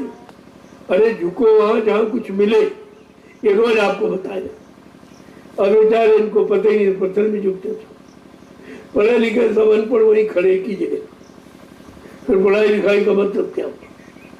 पढ़ाई लिखाई का मतलब जानकारी होती, तो ये पढ़े लिखे, लिखे पढ़े नहीं, कोई लिखा पढ़ा मिल जाए वो सब बता देगा। जिसने पढ़ के करके कुछ लिखा वो सच्चा है, और जो सुन के किसी का पढ़ के लिखा वो झूठ है, वो झूठ है। इसीलिए तो ये सब पढ़ते मिला कुछ नहीं। इतने मंत्र उच्चारण किए जा रहे, कहीं कोई सिद्ध हुआ? किसी का काम सिद्ध हुआ? इतनी शादियां लोग कराते, मंत्रों का उच्चारण करते, और वो बारात चली और रास्ते में पति मर गया। क्या विचारता था, क्या देखा, क्या विचारा? ये सब इसको कुछ नहीं। ये सब झूठा संसार में, सब झूठी व्यवस्था है। ये झूठ से अलग होना है, तब कहीं सच्चाई की तरफ पहुंचोगे। इसलिए ये झूठ का संग नहीं, ये सत्य का संग। सत्संग का मतलब सत्य का संग, जो सच्चाई है, जो सत्य देश जाने वाला रास्ता है, और सत्य लोग सचखंड पहुंचाने वाला जीवात्मा को, उसे सत्संग कहते हैं। ये जानकारी सब आपको। अब जरा महापुरुषों के वचन सुन लो। जय गुरुदेव, जय गुरुदेव, जय गुरुदेव, जय गुरुदेव। नाम किसका? जय गुरुदेव। नाम किसका? जय गुरुदेव। नाम किसका? प्रभु का प्यारा नाम। आज दयाल बाग में एक प्रातःकालीन लघु सत्संग, जिसमें प्रेमी शामिल है, तो उनको ये समझना चाहिए कि हमारा स्थानांतरण क्यों किया गया। वहां नियमित से यहाँ ज्ञानाश्रम, और वहां से भी नहीं यहाँ रखती। जब तक आप नहीं कुछ करना सीखोगे, यह स्थान बदलते ही रहेंगे। क्योंकि अगर आप जान जाओ तो फिर बार बार ये सब करने की क्या जरूरत है। अभी पता नहीं कहाँ कहाँ जाना पड़ेगा, क्योंकि जब तमाम योनियों में जाना है, और उनको अगर हटाया जाए, वहाँ से आपको विरक्ति दिला दी जाए कि भाई नहीं, अभी योनियों में नहीं जाना, तो यहाँ आपको स्थान बदलने पड़ेंगे। क्योंकि यहाँ जब स्थान बदलेगा तो सेवा मिलेगी आपको। क्योंकि बगैर सेवा तो आप कर नहीं सकते, भजन तुम्हारे बस का है नहीं, तो सेवा तो कर ही सकते हो। तो सेवा के लिए जगह बदलना जरूरी है। इसलिए अभी ये मत समझो कि यही सब कुछ है, ऐसा कुछ है। जहाँ की जो चीज है, जहाँ से जो चीज मिलेगी, तो उस स्थान पर आपको जाना पड़ेगा। तुमको जो चीज से मतलब, कहीं ले जाओ भाई, चलो हमको मिलना चाहिए, कहीं ले जाओ, जाने आने का विचार नहीं रखना चाहिए। और अपनी व्यवस्था एकदम टेम्परेरी रखो। पता नहीं कब कह दिया चलो उठो चलो वहां चला, देखा यहाँ के लिए कोई नहीं जानता, किसी को नहीं बताया, तो अचानक आके यहाँ बैठे। और ये भी आपको पता नहीं था कि यहाँ सत्संग होगा, कब की बड़ा जरूरी है। इन पेड़ों का फल आप खा रहे हो 1 साल से, इनका कर्जा फल चढ़ा हुआ, इनकी गुड़ाई है, निराई है, पानी देना है, ये सब, तो इससे तुम्हारा ज्यादा हो जाए, ये जरूरी है। सत्संग भी हो रहा और साथ साथ कर्मों की अदायगी भी हो, ये दोनों काम आपके साथ चल रहे। और यहाँ वैसे एक भी कर्म कोई करने वाला नहीं,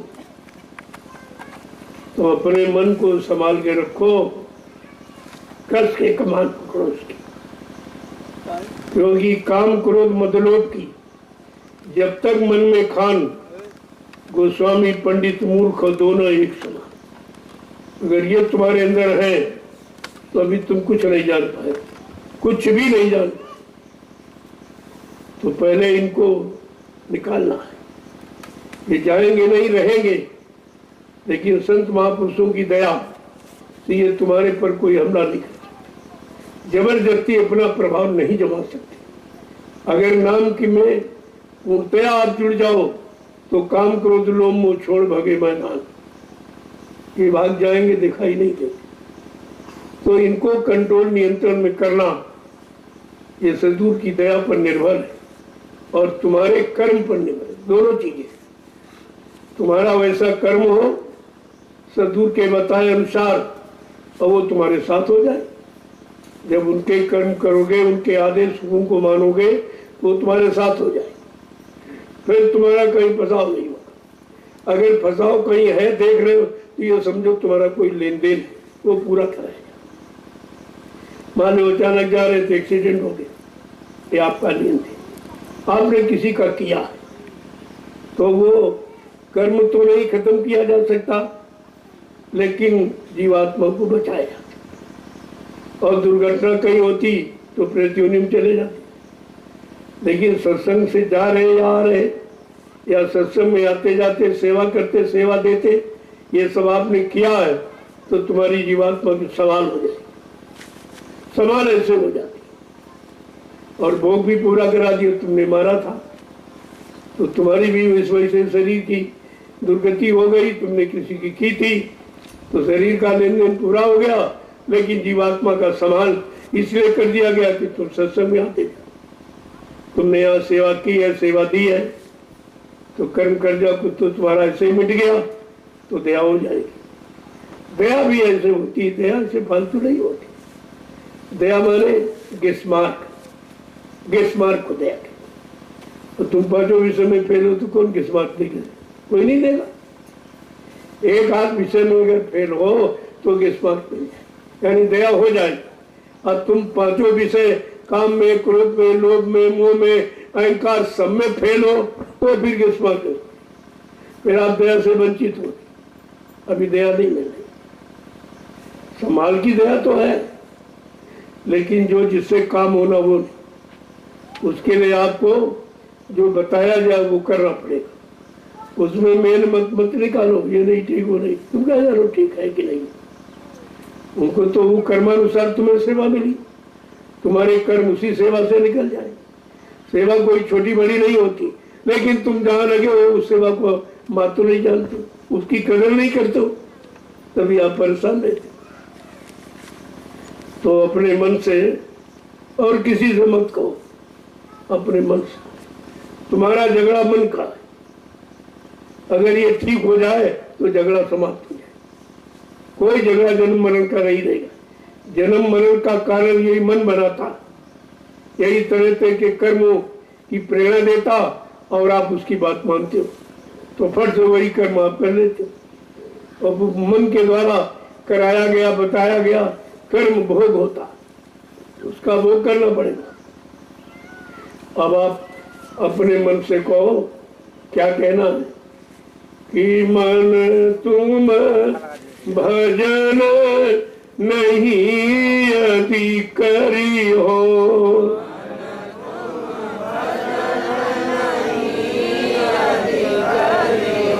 मन तुम भजन नहीं यदि करी हो,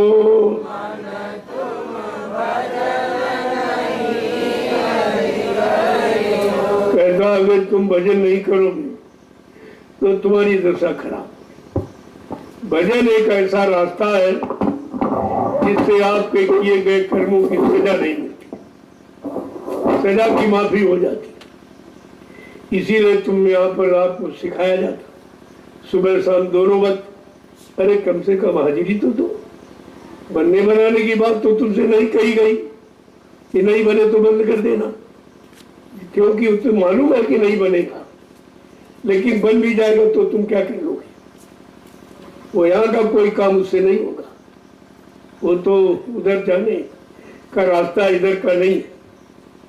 लेकिन समझा के क्या कह रहे हैं कि मन तुम भजन नहीं यदि करी हो, मन तुम भजन नहीं यदि करी हो, तो दिन रक्षक भवसागर में, दिन रक्षक भवसागर में, तो दिन रक्षक भवसागर में, तो दिन रक्षक भवसागर में, डूब डूब के मरी हो, डूब डूब के मरी हो, मन तू भजन नहीं यदि करी हो, मन तुम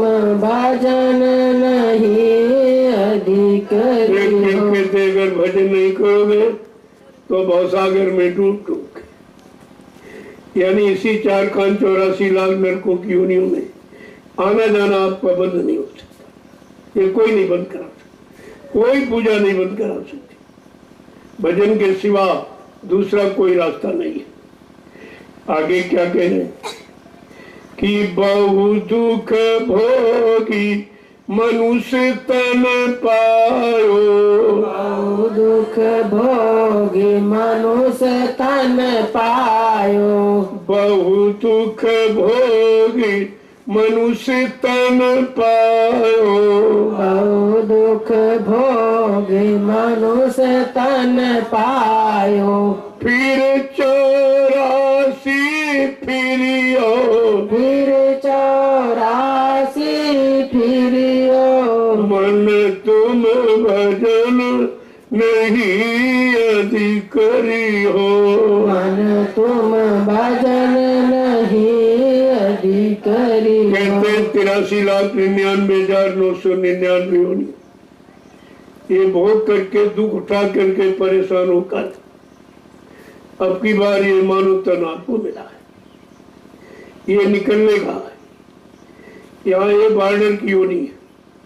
अगर चूक गए तो 84 में चले जाओगे, अगर चेत गए तो निकल जाओगे। अब चेतना और चूकना ये समझना आपको कि तुम चेत रहे हो कि चूक रहे हो, तुम फंसने का सामान इकट्ठा कर रहे हो कि यहाँ से चलने की तैयारी कर रहे हो। ये सब आपको समझना चाहिए। जब देश तुम्हारा नहीं है, सामान तुम्हारा नहीं, शरीर तुम्हारा नहीं, यहाँ कोई तुम्हारा नहीं, सिर्फ जीवात्मा के अलावा तुम्हारा यहाँ कोई नहीं। और ये बात अभी तक आप नहीं समझ पाए। जो तुम्हारे नहीं उन्हीं को अपना मान रहे हो। यही तो फंसाव है जीव का। जो तुम्हारा नहीं है वो कहते हमारा है, और तुम्हारा होता तो तुम साथ में ले आए थे क्या? अरे तुम्हारे आने की स्थिति पहले याद करो, तब तुम आए थे तो नंगे केले आए थे, कुछ लेके नहीं। जब कुछ लेके नहीं आए तो लेके कैसे जाओगे? वो तो नियम है, जब आप कुछ लेके नहीं आए हो तो आप यहाँ से कुछ लेके जा ही नहीं, और जबरदस्ती छीन लेगा, रख यहाँ से। नंगा आया तो चल नंगा, यहाँ तेरा सामान नहीं है, तू यहाँ रहने के लिए आया तो तुझे प्रयोग के लिए दिया गया था, ले जाने के लिए नहीं है, क्योंकि दूसरे पीछे से आएंगे तो उनको दे दूंगा। ऐसे उसी सामान से सबका भुगतान, यानी फंसाओ करता रहता, फंसाता रहता, अपना राज चलाता रहता। लेकिन महापुरुष क्या कह रहे हैं, क्या कह रहे हैं? कैसे कुछ बच गया पाप यदि तन से, कुछ बन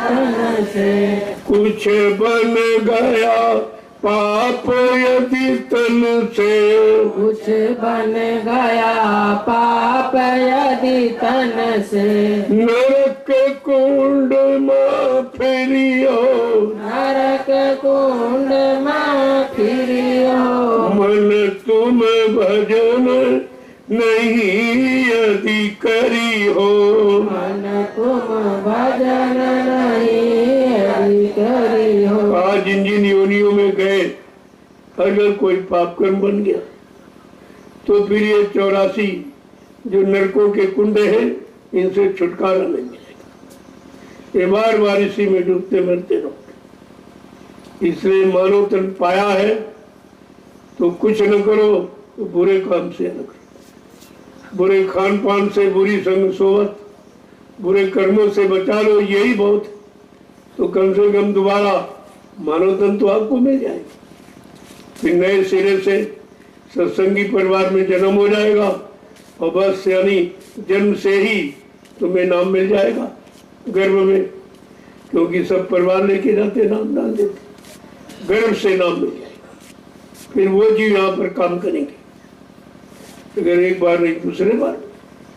तो इसलिए वो समय निर्धारित है 1000 वर्ष का, कहा जिनको नामदान दिया है, चलो अब की बार नहीं दूसरी बार, तीसरी, अगर भग गए, चले गए, इधर भटक गए तो कब तक भटकोगे? उन्होंने 1000 वर्ष का समय निश्चित किया, इसमें सब चले जाए, कोई नहीं बचेगा, सब अपने घर चली जाएंगी जीवात्मा। ये भी काम किसी ने नहीं किया, इस तरह का कोटा किसी ने निर्धारित नहीं किया, इतने सालों में आपको पार कर दिया जाए। अगर आप पहले ही कर लो तो जल्दी चलेगा, वो तो तुम्हारे करने पर निर्भर है। अगर इसी जन्म में कर लो तो इसी में निकल जाओगे, लेकिन करोगे नहीं, भटकते रहोगे, रोते रहोगे तो कुछ नहीं मिलेगा। ये रोने वाला देश नहीं है। रोना था जब हंसाने वाला मिला नहीं था, काम कराने वाला मिला नहीं, तब तो रोना था। तब मीरा भी रोई, सहजोबाई भी रोई, कबीर भी रोए, लेकिन जब मिल गए तो बहुत हंसे। बीड़ा बजा के नाची मीरा, इतनी मस्त हो गई जो मिल गया। माई ने मैंने नाम रतन धन पायो, वस्तु अमोलक दी मेरे सतगुरु, कर कृपा अपनायो। माई ने मैंने नाम रतन धन पायो, इतना साफ कर दी। ये वस्तु अमोलक है जो सतगुरु ने हमको दे दी, अपना जानकर अपना बनाकर दे दिया। अब तुम उनके बन पाए कि नहीं बन पाए, ये कमी है। जब उन्होंने तुम्हें अपना बना लिया और नामदान आपको दे दिया, शरण में ले लिया, तो तुमने अपना बना पाया कि नहीं बनाया? बस रिश्ते में इतनी कमी है, ये कमी बीच की हट जाए तो फिर कुछ, फिर तो सब ठीक है। तो जिसने पाया उसने गाया, तो रोना खत्म हो जाएगा। आगे क्या कह रहे हैं कि हम के यहाँ दुख पैयो,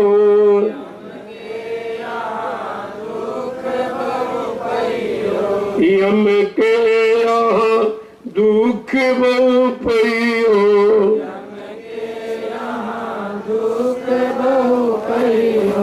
बरबस जरी हो मरियो,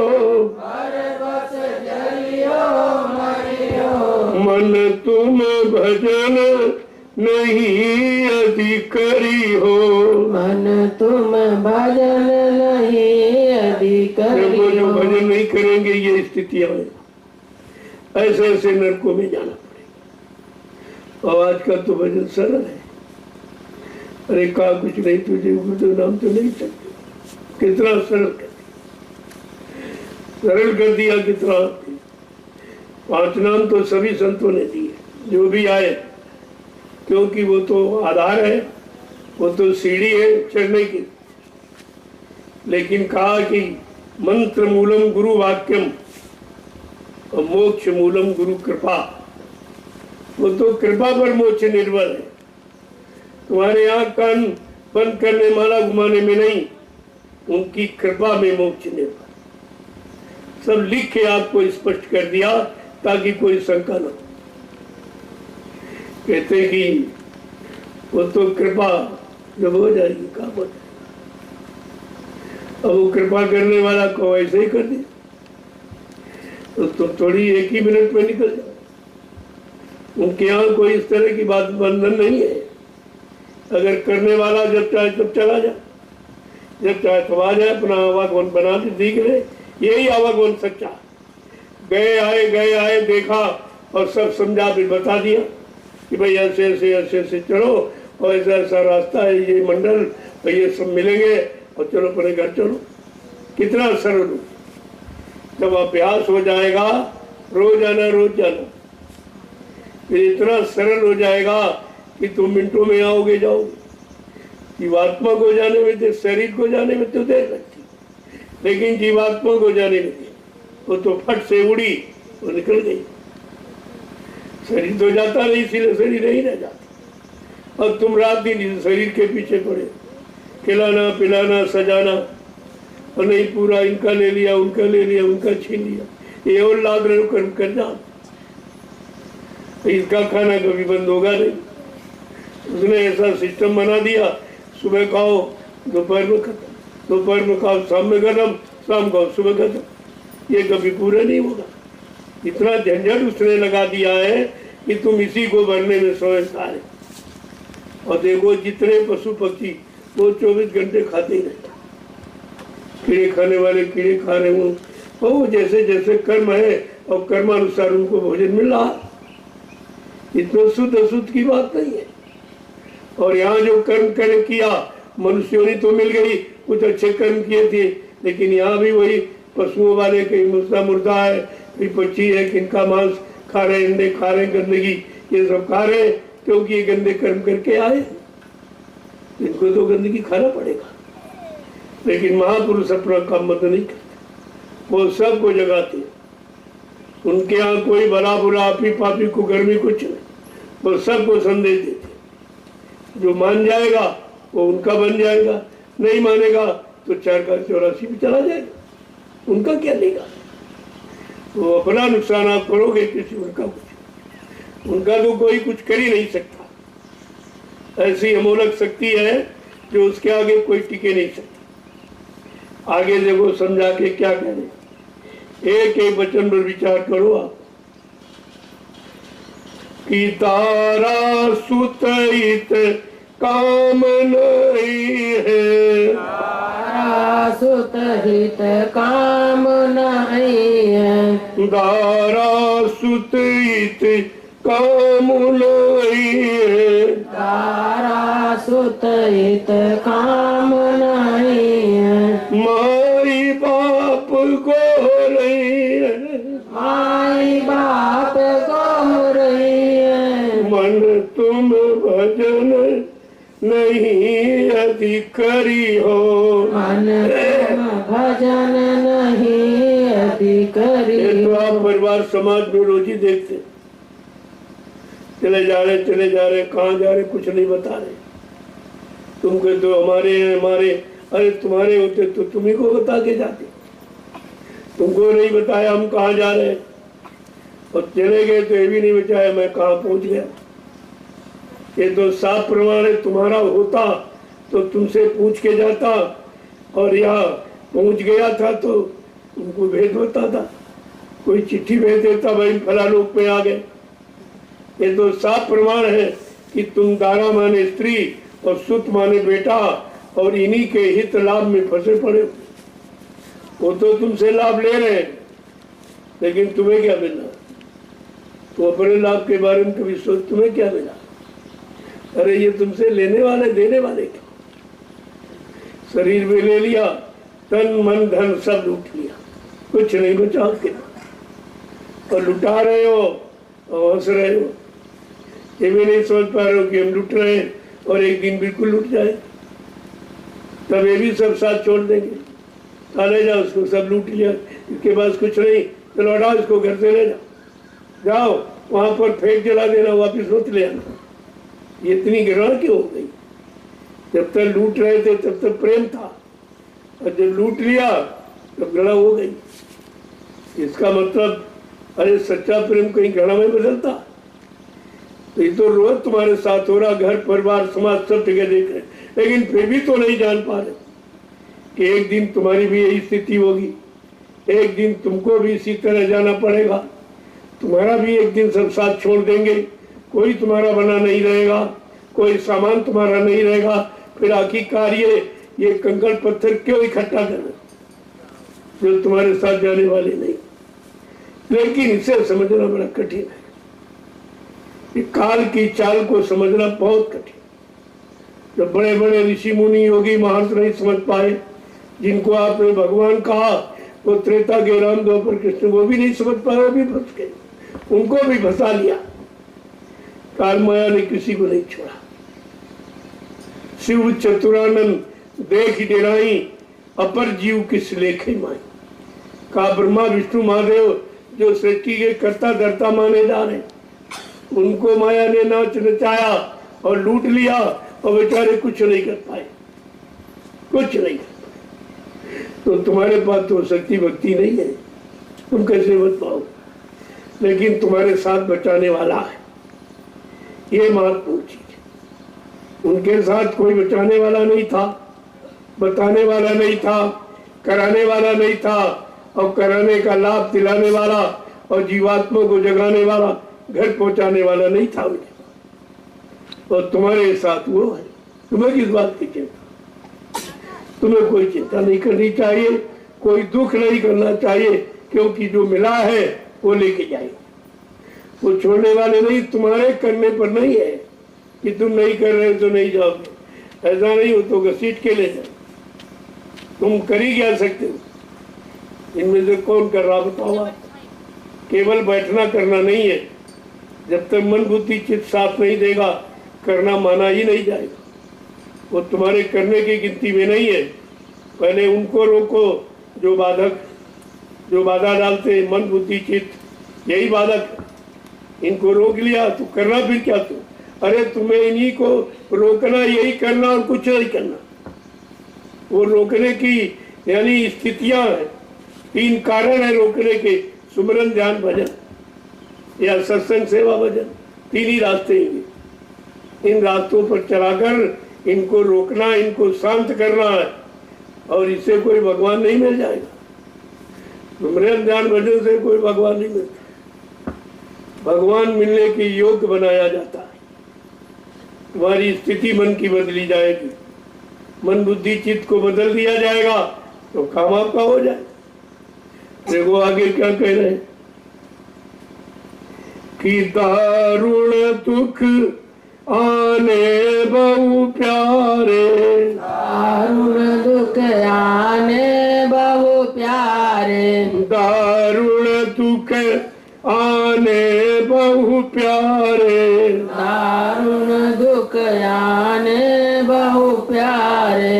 भव सागर कस तरी हो, भव सागर कस तरी हो, मन तुम भजन नहीं अधिकरी हो, मन तुम भजन नहीं अधिकरी हो। तरह तरह के दुख जिनका वाणी से बयान नहीं किया जाता, ऐसे ऐसे जालिम कठोर यानी दुख देगा वो काल, मार मार करके, मार मार के। जीवात्मा से कहेगा मैंने तेरे लिए संत महापुरुषों को भेजा, तूने उनकी भी बात नहीं मानी, उनकी भी तुमने जो रास्ता उसको नहीं सुना, लिया नहीं, कहा तेरी यहाँ नहीं सुनी जाएगी।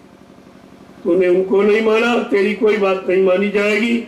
और फिर वो जमदूतों को आदेश देते, ले जाओ उसको, इस नरक में इतने साल इसको सड़ाओ गलाओ, जलाओ, मारो, पीटो, इसने बहुत अनैतिक कार्य किए और संत महापुरुषों की बात को नहीं माना, तो ये सजा कठिन हो जाती है।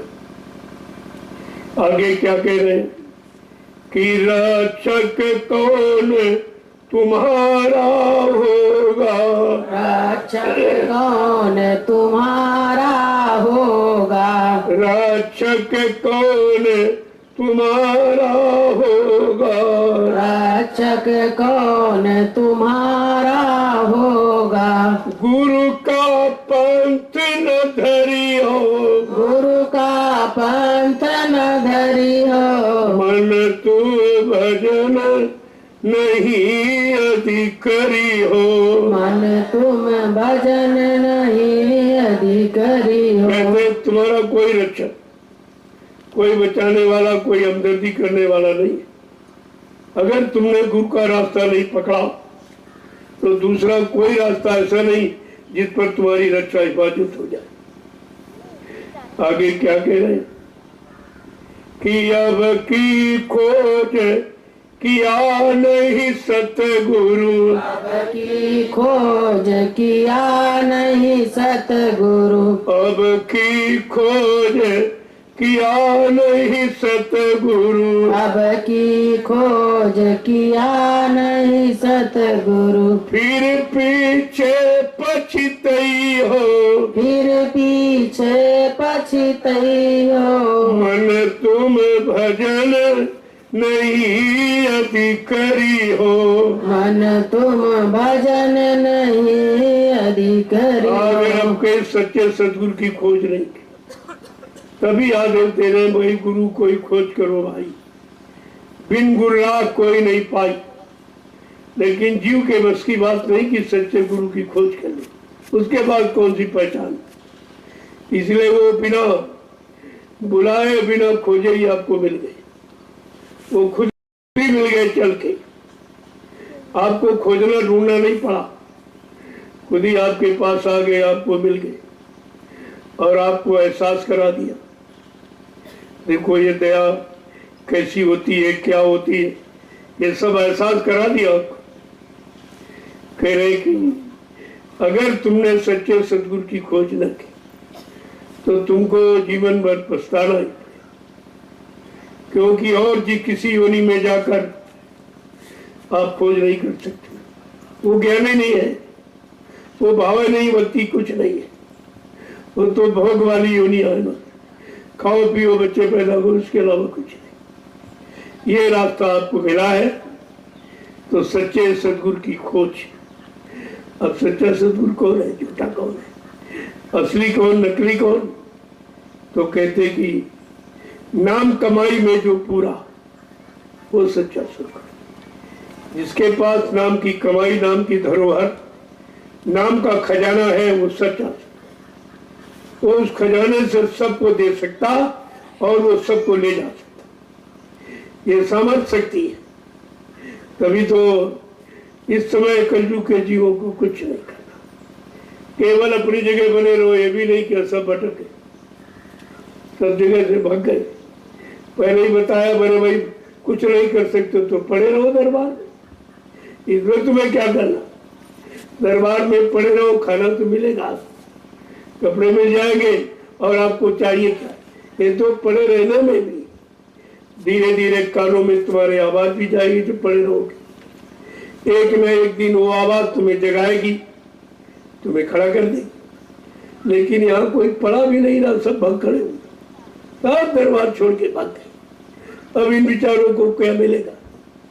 अफसोस इस बात का, इनका क्या होगा?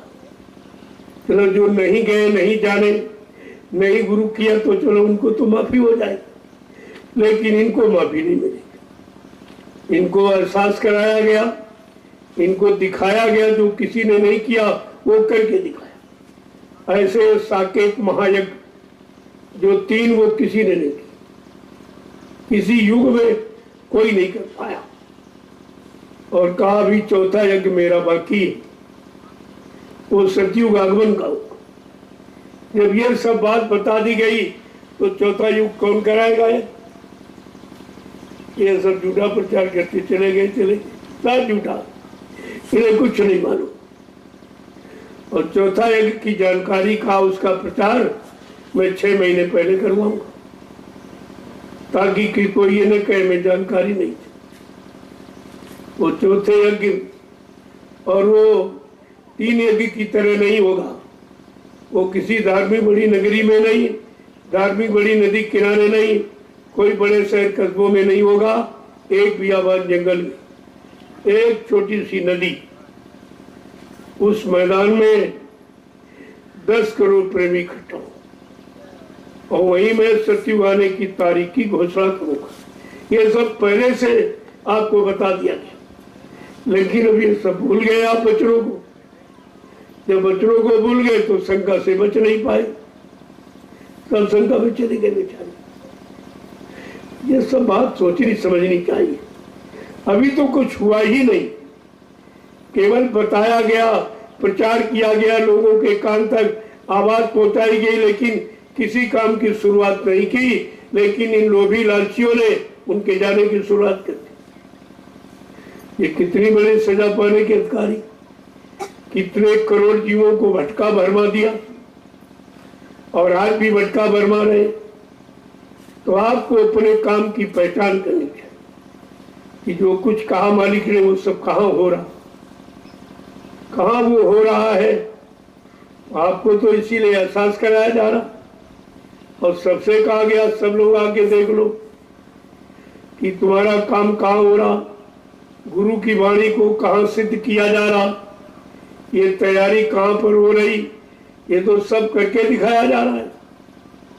लेकिन वही बात जब शंका घुस जाएगी तो विनाश का कारण बन जाती। आगे क्या कह रहे हैं कि जय गुरुदेव कहे फिर दुख में, जय गुरुदेव कहे फिर दुख में, जय गुरुदेव कहे फिर दुख में, जय गुरुदेव कहे फिर दुख में। किन की ओर निहरी हो, किन की ओर निहरी हो, मन तुम भजन नहीं अधिकारी हो, मन तुम भजन नहीं अधिकारी हो। कहते बार बार जगाया नाम जय गुरुदेव प्रभु का आपसे इशारा कर रहा, आपको जानकारी दे रहा है कि दुख में, मुसीबत में आप किसको पुकारोगे, तुम्हारी कौन सुनेगा। तो तुम इस नाम को पुकार के देख लो, परीक्षा करो, आपको विश्वास हो जाए। ऐसा भी किसी ने नहीं कहा, न सतयुग में योगियों ने कहा कि हरि नाम की परीक्षा ले उत्तम, और त्रेता में ऋषि मुनियों ने नहीं कहा कि राम नाम की परीक्षा कर लो उत्तम, और कहीं द्वापर में किसी ने नहीं कहा कि कृष्ण नाम की परीक्षा ले लो उत्तम मानवा। लेकिन कलयुग का भगवान क्या कह रहा, पहले नाम की परीक्षा कर लो तब काम, तो तुम्हारा काम हो जाए तब मानो। लेकिन शर्त ये है आपको सब परिवार शाकाहारी रहना पड़ेगा, बिना शाकाहारी रहने से कोई काम की गारंटी नहीं। केवल एक शर्त है, आप शाकाहारी और सदाचारी दो चीज, आपका आचरण शुद्ध हो जाए और खान पान, फिर आपको कोई इस नाम के लाभ से रोक नहीं सकता। तो कितना सरल है, लेकिन जो जिसमें बिध गया है और रस उसको ये छोड़ना नहीं आता, छोड़ ही नहीं पा रहा। अरे छोड़ना तो तुमको शरीर भी पड़ेगा, तुम कर ही क्या सकते हो।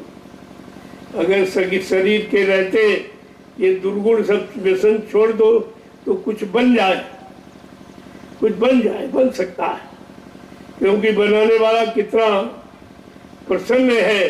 कह रहा एक घड़ी आधी घड़ी आधी माँ पुण्याप गोस्वामी संगत साथ की हरे कोट अपराध, करोड़ों पाप करोड़ों यानी मैं पूरे कर्म को आपको माफ किया जा सकता अगर एक घड़ी का सत्संग आपने पकड़ लिया, ले लिया, पकड़ लिया, अपना लिया, तो सबका माफ हो जाएगा। इससे सरल और क्या हो सकता। अब सरल वाला भी तुम्हारे बस का नहीं तो कठिन तो तुम कर ही नहीं सकते। जय गुरुदेव, जय गुरुदेव, जय गुरुदेव। नाम किसका? प्रभु का, जय गुरुदेव। नाम किसका? प्रभु का, प्रभु का प्यारा नाम। जय गुरुदेव। अब आप लोग खड़े हो जाओ। देखो खड़े होने का इशारा समझ दो, रोज रोज कहा जाता। अब भी आप बुरी संगत से हटो, बुरे कर्मों से, बुरे गंदे खान पान से हटो। आप खड़े हो जाओ अच्छे सच्चे ईमानदार चरित्रवान बनने के लिए, क्योंकि देश को अच्छे समाज की आवश्यकता है। त्यागी तपस्वियों की, चरित्रवानों की जरूरत, तब ये देश का उद्धार होगा। ऐसे कुछ होने वाला नहीं है। इन चुनाव से कुछ नहीं, ये चुनाव प्रक्रिया ही बदल दी जाएगी।